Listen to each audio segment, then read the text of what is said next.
I think a lot of people struggle with figuring out what the vision actually is.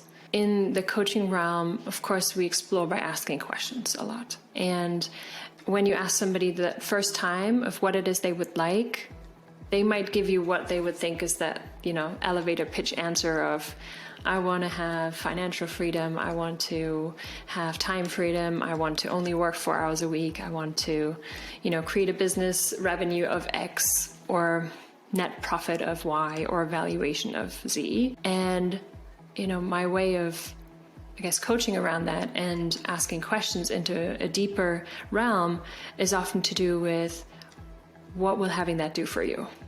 And then they come up with a second layer answer. And then I might ask again, what will having that do for you?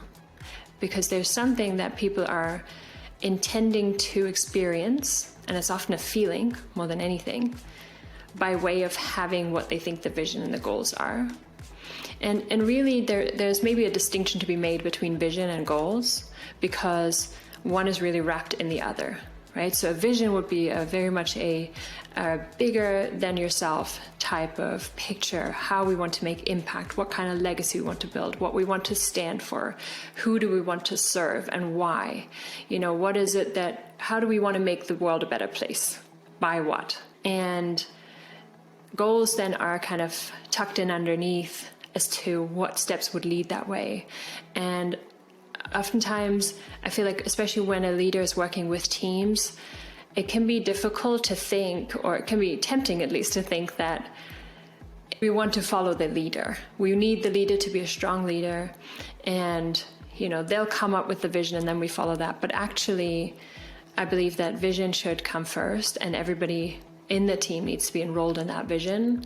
And when I say enrolled, what that means is kind of coachy speak for being bought into it, liking the idea of that, feeling like that would make them feel like they're serving and they're useful and they're uniquely contributing to it by way of what they're doing in that team. And it's like honest, heartfelt care to contribute to that goal or that vision. And really a vision should be able to live beyond the leader and the leadership, because leaders change, There could be a new president of the company, there could be a new team lead, etc., etc. So we want to get pulled into that direction of creating something amazing and magical in a way that is independent almost from that leadership. Especially in teams, I think it's a matter of collaboratively figuring out what people care about and why they're doing what they're doing, because they could work in different places, they could work on different projects. So why here? What is it that satisfies them and that they find attractive?